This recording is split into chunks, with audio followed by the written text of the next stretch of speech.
This year, we wanted the table to feel lighter, my daughter-in-law said on Mother's Day while looking directly at me. And that was the moment I realized my family had already decided I no longer belonged in it. I stood frozen in the middle of Daniel's dining room, holding the blueberry pie I had woken up at 5 in the morning to bake.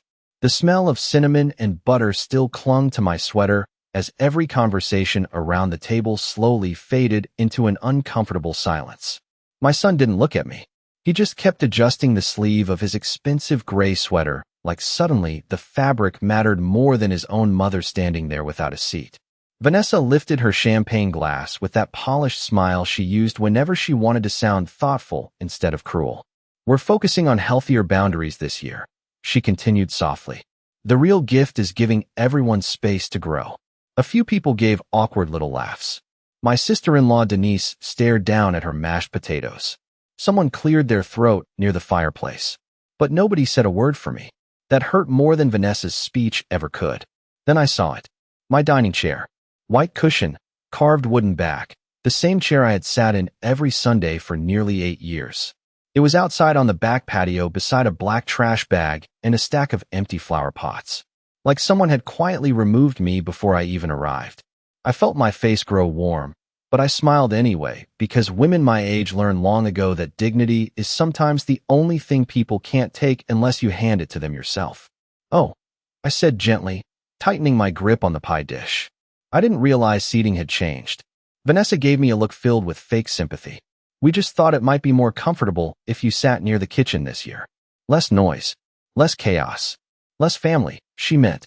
My grandson Tyler kept scrolling on his phone without looking up. Daniel finally glanced at me for half a second before looking away again. The boy who once cried when I missed one of his Little League games now couldn't even defend me at his own Mother's Day brunch. I carried my pie toward the small folding table. Near the kitchen doorway where a single paper plate and plastic fork had been placed beside a sweating glass of iced tea. Everyone else had linen napkins and gold-trimmed china. I sat down carefully, pretending not to notice. Outside the kitchen window, I could hear birds singing in the warm May air while Vanessa continued hosting brunch like she was starring in one of those perfect family commercials. Families should never feel obligated, she said loudly while refilling champagne glasses. People deserve freedom from emotional pressure. I knew then that this speech had been rehearsed, planned, polished. She wasn't improvising. This wasn't a misunderstanding. It was an announcement. And somehow, the cruelest part was realizing my son had known about it the entire time. Then a small hand touched my arm. I looked up to see my granddaughter Lily standing beside me holding her plate. Her blue eyes looked nervous. "Grandma," she whispered quietly, "Mom made Dad move your chair last night after you called to say you were bringing pie." My stomach dropped. Lily pulled out the empty folding chair beside me and sat down close enough for her shoulder to touch mine. "I don't think what they did was right," she whispered. Across the room, Vanessa noticed us and her smile tightened almost instantly. And in that moment, for the very first time, I realized this Mother's Day wasn't the beginning of something breaking apart. It was the moment they finally stopped pretending it hadn't already broken months ago. I stayed at that little folding table long after everyone else moved into the living room with their coffee and desserts. The untouched slice of blueberry pie on my paper plate had started to melt into the whipped cream, but I could not bring myself to eat it. Through the wide archway between the kitchen and dining room, I watched Vanessa laughing beside the fireplace while Daniel poured fresh coffee for her friends. She looked beautiful in the pale yellow dress she always wore for spring holidays, the kind of effortless elegance that made people assume kindness came naturally to her. I used to believe that too. The strange thing about humiliation is that it does not always arrive loudly. Sometimes it slips quietly into a room dressed like politeness. Sometimes it sounds like concern. Sometimes it hides behind phrases like healthy boundaries and personal growth. And sometimes it looks exactly like your son pretending not to notice when his mother is being erased right in front of him. Lily sat beside me quietly swinging her legs beneath the folding chair. She had barely touched her food either. Every few seconds, she glanced nervously toward the living room to make sure her mother was not watching us too closely. "Grandma," she whispered after a while. "I did not know she was really going to move your chair outside." I forced a small smile. "It is all right, sweetheart." But even to my own ears, my voice sounded tired. Lily frowned down at her plate. Dad told her it was mean. That surprised me enough to make me look at her directly. He did. She nodded slowly. Last night. After you called. My chest tightened. Then why did he let it happen? Lily hesitated, twisting her napkin in her fingers. Mom said if he kept choosing you over her, people would think he was emotionally dependent. The words landed harder than I expected. Emotionally dependent. As if loving your mother after she spent 40 years raising you had suddenly become something embarrassing. I looked through the kitchen window toward the patio where my chair still sat beside the trash bag. The afternoon sunlight stretched across the backyard grass in long golden lines. Just last summer, Daniel had grilled hamburgers out there while Lily chased fireflies with her cousins. Harold used to sit in that same chair every evening with a glass of iced tea balanced on the armrest while listening to baseball games on the radio. Back then, the house still felt like family. Back then, I still believed I had a place in it. After Harold died 3 years ago, I told myself Daniel was grieving in his own way. He became quieter, busier. Vanessa slowly took control of every holiday, every birthday, every family decision. At first, the changes seemed harmless. She stopped asking me to bring my sweet potato casserole because she wanted a more modern menu. Then she redecorated the guest room where Harold and I used to stay during Christmas visits and turned it into a home gym. Last Thanksgiving, she introduced me to one of her friends as Daniel's mom instead of using my name. Tiny things, easy things to dismiss. But now, sitting alone beside the kitchen while hearing everyone laugh in the next room, I realized those moments had not been random at all. They had been steps, careful little removals. One by one, Vanessa had been shrinking my place in this family until all that remained was a folding chair near the dishwasher. Then I heard her voice drifting from the living room. Some people do not know how to let the next generation take over, she said lightly. They hold on too tightly and make everything about themselves. A few people murmured awkward agreement. Daniel did not respond. Lily looked up at me with wide, nervous eyes, but I kept my face calm, because suddenly something inside me had shifted. The pain was still there, deep and heavy in my chest, but underneath it was something colder now, something clearer. And for the first time all day, I stopped wondering whether Vanessa wanted me gone. I finally understood that she absolutely did. I left Daniel's house just before sunset carrying the same blueberry pie I had brought that morning, except now more than half of it remained untouched inside the glass dish balanced carefully on my lap.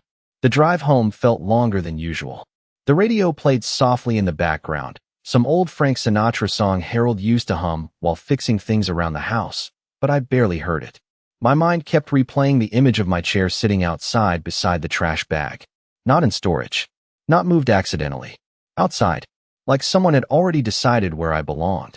By the time I pulled into my driveway, the evening sky had turned pale orange over the rooftops.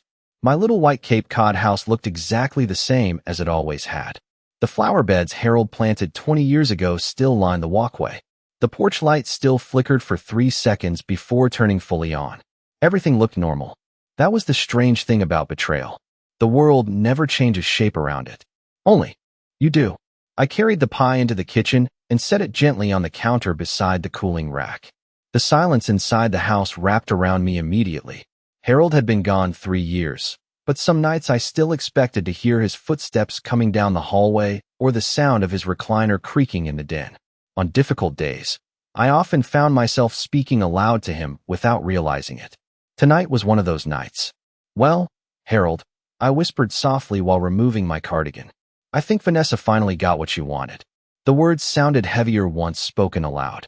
I opened the refrigerator and stared absently at the leftovers inside. A carton of milk, half a roast chicken, strawberries I needed to eat soon. The ordinary details of life suddenly felt painfully small compared to the emptiness pressing against my chest. Then my eyes drifted toward the hallway closet near the garage door. For reasons I could not explain, I remembered something Harold had said months before he died.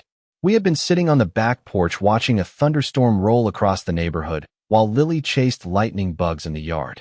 Harold had reached over and squeezed my hand gently. If anything ever feels wrong after I am gone, he told me quietly, do not assume people will do the right thing just because they are family. At the time, I thought grief and illness were making him overly cautious. Harold had always been practical with money and paperwork. He trusted people carefully. I trusted too easily. Slowly, I walked toward the garage door and switched on the overhead light.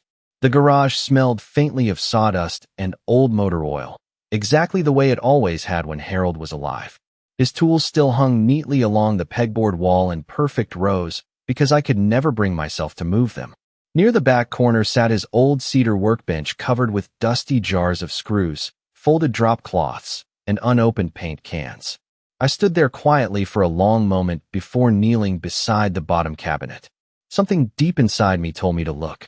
I opened one drawer after another filled with instruction manuals, extension cords, batteries, and receipts from hardware stores long out of business. Then finally, tucked behind a stack of yellowed road maps, I noticed a small black metal lockbox I had never seen before. My pulse quickened immediately. The box was heavier than it looked when I lifted it onto the workbench. On top sat a single white envelope with my name written in Harold's careful handwriting. Margaret. Just that. Nothing else. My fingers trembled slightly as I picked it up. Suddenly the house no longer felt empty. It felt like my husband had been waiting for this exact moment. I carried the envelope into the kitchen and sat down slowly at the same small oak table where Harold and I had eaten breakfast together almost every morning for 38 years. The clock above the stove ticked softly in the silence while the overhead light cast a warm yellow glow across the envelope resting in my hands. For a long moment, I simply stared at my name written in Harold's careful handwriting. He had always written slowly, deliberately, like every letter mattered. My throat tightened as I traced the ink gently with my fingertips. Then finally, I opened it. Inside was a single folded letter. Margaret, if you are reading this, something has already happened that made you feel alone. I stopped breathing for a second. My eyes moved shakily across the page. I know you. You will try to excuse people even while they are hurting you. You always believe love can fix disrespect if you stay patient long enough. But I need you to listen to me carefully this time. Some people confuse kindness with surrender. Tears blurred my vision instantly. Harold had known me better than anyone ever would. I pressed the letter against my chest for a moment before continuing. Everything inside the lockbox belongs to you. Not Daniel. Not anyone else. You must speak to Robert Jenkins before signing or agreeing to anything involving the house, the trust, or family finances. Promise me that. My heartbeat quickened at the word trust. Beneath the letter sat several neatly organized folders secured with rubber bands. I opened the first one carefully and found copies of property records, bank statements, insurance documents, and legal papers. Stamped with dates from years ago. Harold had organized everything with the same quiet precision he used for every important thing in life. Then I saw the name Robert Jenkins typed across one document. I recognized it immediately. Robert had been Harold's closest friend since college and later became the attorney who helped Harold start his construction business decades earlier. We had not spoken to him in nearly a year except for a Christmas card exchange. Confused, I pulled another folder closer and froze when I read the heading across the top page. Ellis Family Trust. My pulse pounded harder now. I adjusted my reading glasses and continued scanning the document line by line. The house Daniel and Vanessa lived in was listed under the trust. So was part ownership of Harold's business property downtown along with several investment accounts I never even knew existed. But the line that made my hands start shaking sat halfway down the page beneath the section labeled Controlling Beneficiary. Margaret Ellis. Sole lifetime authority. I stared at the words in disbelief. Harold had left control to me. Not Daniel. Me. Suddenly memories from the past few years came rushing back with painful clarity. Vanessa casually asking if I had ever considered downsizing after Harold died. Daniel offering to help manage paperwork whenever bills or taxes came up. The way Vanessa once joked during Thanksgiving dinner that older people should simplify their lives before things became complicated for the younger generation. At the time, I thought she was making conversation. Now I understood she had been testing boundaries, gathering information, slowly preparing for something. I opened another folder and found handwritten notes from Harold clipped beside several legal summaries. One sentence near the bottom of the page made my stomach tighten. In the event Margaret experiences pressure regarding housing arrangements, all trust property sales require her direct written approval witnessed by legal counsel. Pressure regarding housing arrangements. Harold had anticipated this. Somehow, before he died, my husband had already seen the cracks forming inside our family long before I was willing to admit they existed. I leaned back slowly in my chair and looked around the quiet kitchen. Outside, rain had started tapping softly against the windows. The house suddenly felt different now. Not lonely, not fragile, protected. And for the first time since Mother's Day brunch began that morning, I no longer felt like the powerless old woman Vanessa believed me to be. The next morning I woke before sunrise, even though I had barely slept at all. Harold's letter remained folded neatly beside my bed, where I had read it 3 more times during the night, each sentence settling deeper into my chest. Outside, the neighborhood was quiet except for the soft sound of sprinklers ticking across freshly cut lawns. Everything looked peaceful, ordinary, untouched. Yet something inside me had changed completely. For the first time in years, I no longer felt confused about what was happening around me. Vanessa was not trying to help me adjust after Harold's death. She was positioning herself, slowly, carefully, and Daniel had allowed it because somewhere along the way, keeping his wife comfortable became more important than protecting his mother's dignity. I made coffee and stood at the kitchen counter staring through the window while steam curled gently from the mug in my hands. Harold used to say that truth changes the weight of silence. Once you know what people are really doing, every quiet moment starts sounding different. At exactly 9:15 that morning, I picked up the phone and called Robert Jenkins. His receptionist answered warmly, and less than an hour later, I found myself driving downtown beneath gray spring clouds toward the same brick office building Harold had visited for decades. Robert looked older than I remembered when he opened his office door. His hair was completely silver now, and deep lines framed his tired blue eyes. But the moment he saw me, his expression softened immediately. "Margaret," he said quietly, pulling me into a gentle hug. "I was wondering when you might call." The word sent a chill through me. He had been expecting this. Robert closed the office door behind us and motioned for me to sit across from his desk. For several seconds, neither of us spoke. Then I carefully placed Harold's letter and the trust documents onto the polished wood surface between us. Robert adjusted his glasses slowly while reading the top page. "I see Harold finally showed you everything," he murmured. "I found the lockbox last night," I said softly. "Why did he never tell me any of this?" Robert leaned back in his chair with a long sigh. "Because he was afraid you would dismiss his concerns the same way you always did." My chest tightened again. "Concerns about Vanessa?" Robert nodded carefully.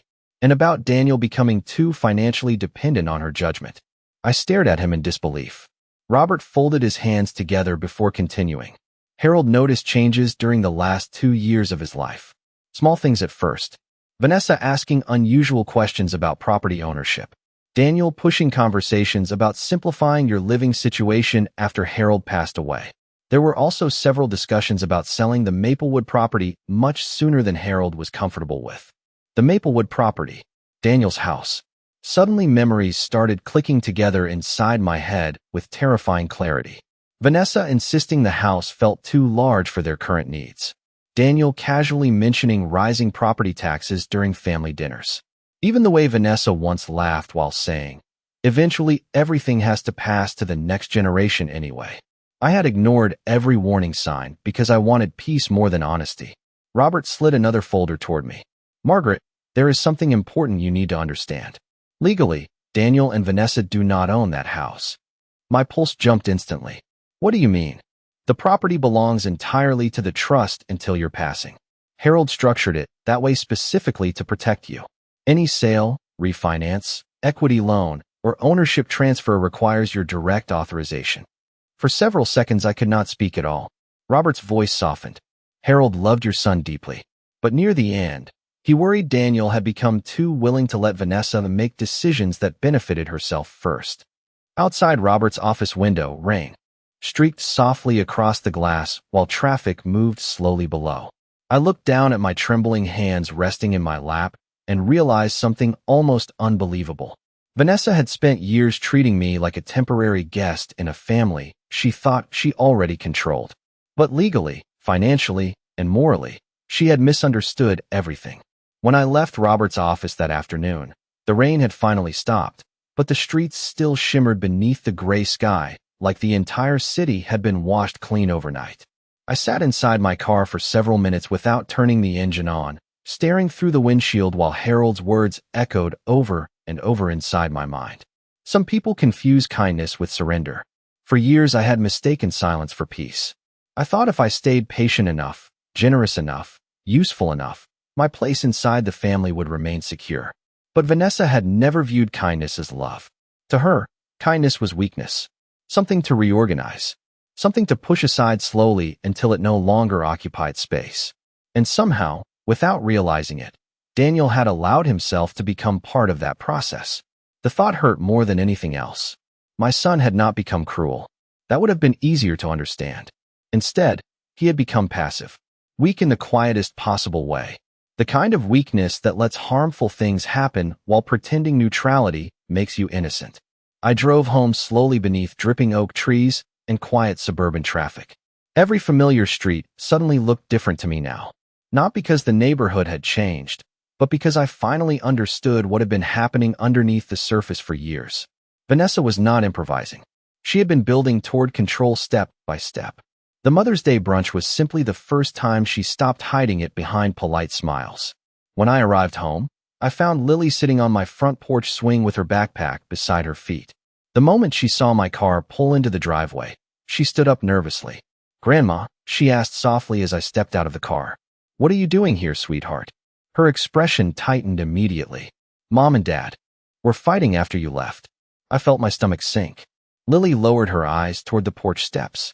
"Mom said you embarrassed her by acting hurt in front of everybody." For a second I could not even speak. Embarrassed her?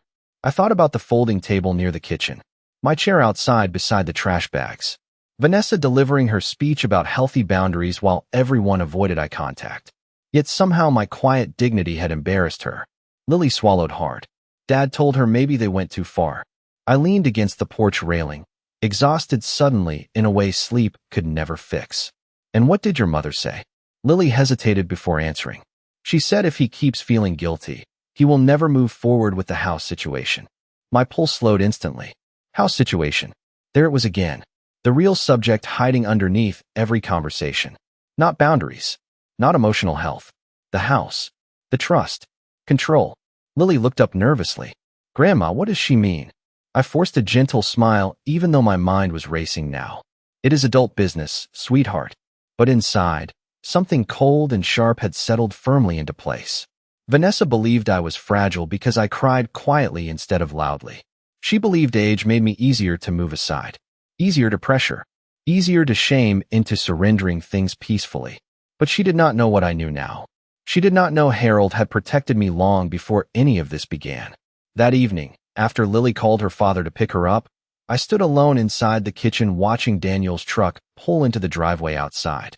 Through the window, I saw Vanessa sitting stiffly in the passenger seat, staring straight ahead, while Daniel climbed out slowly with tense shoulders.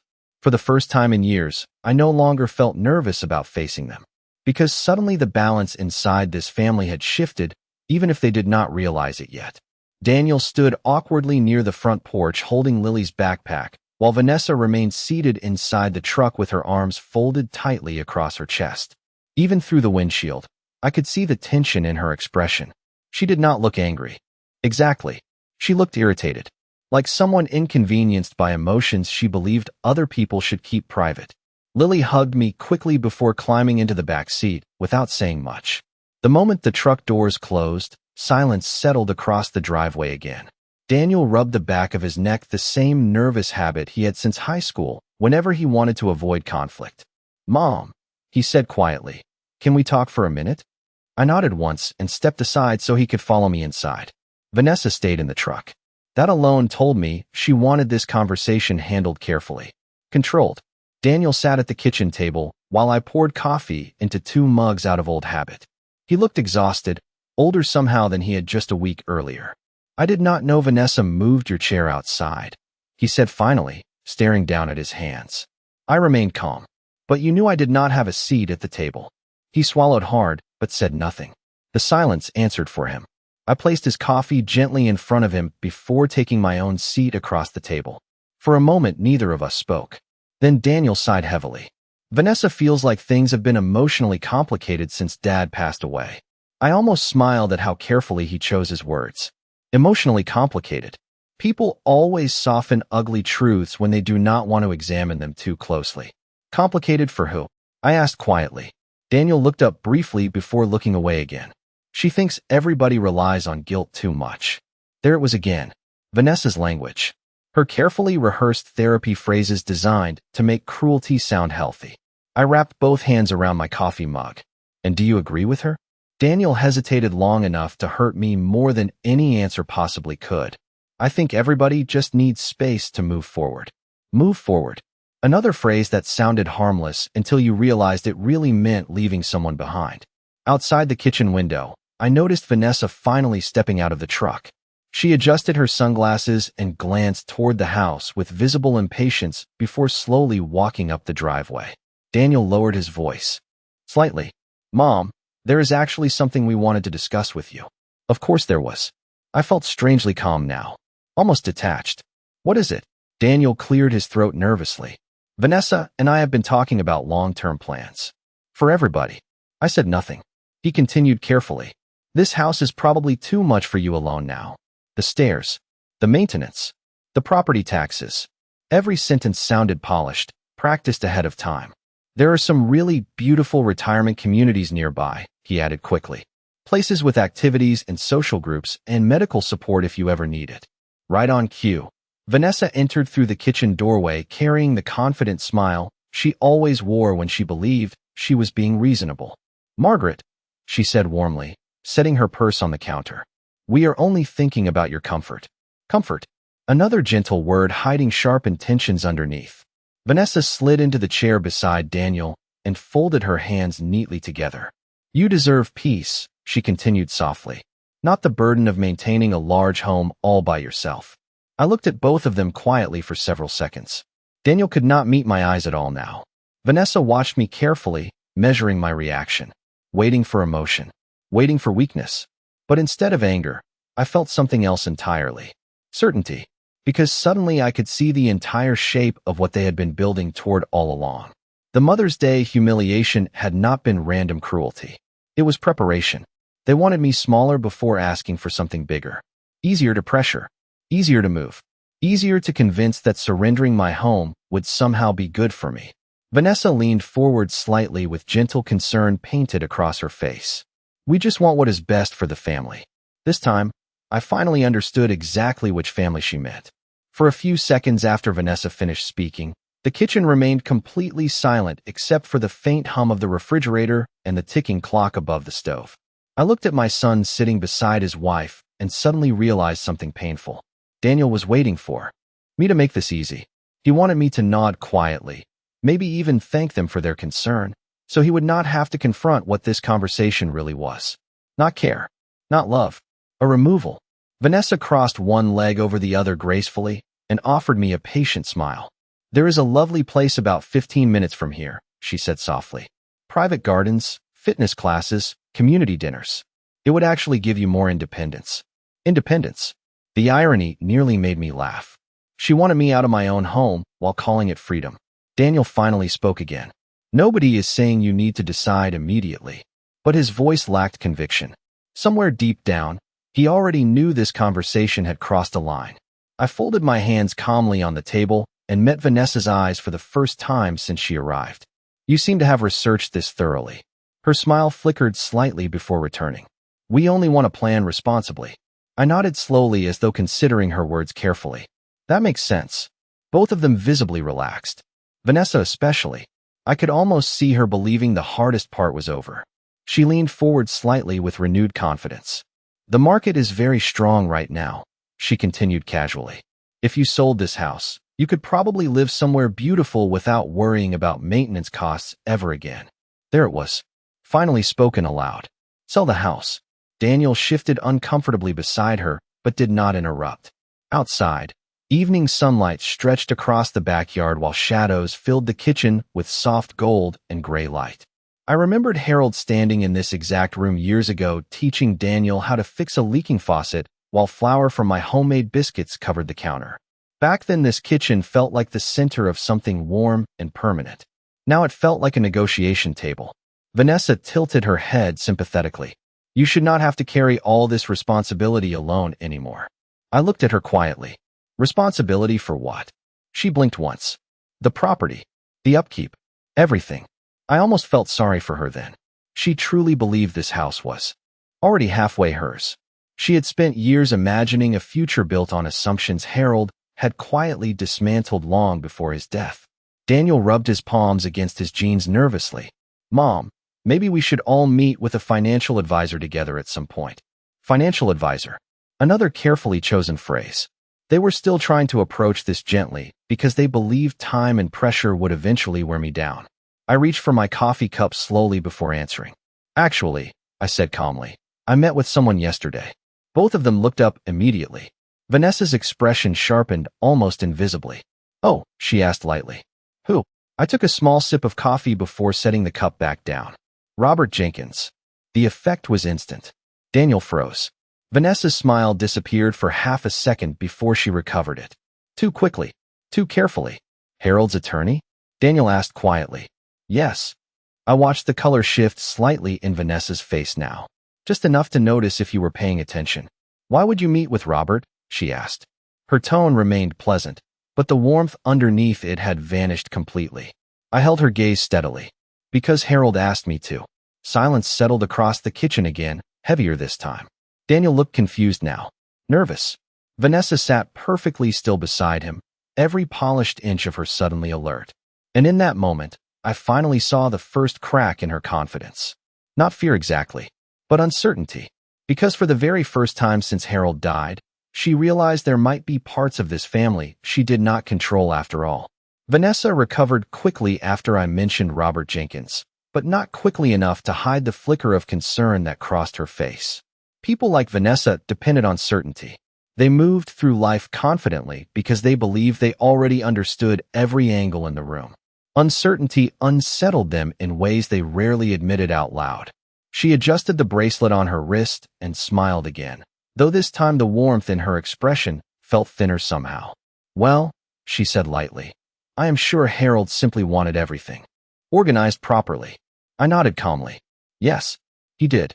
Daniel looked back and forth between us now, clearly sensing tension he did not fully understand. Mom, he said carefully, what exactly did Robert say? I studied my son quietly for a moment before answering.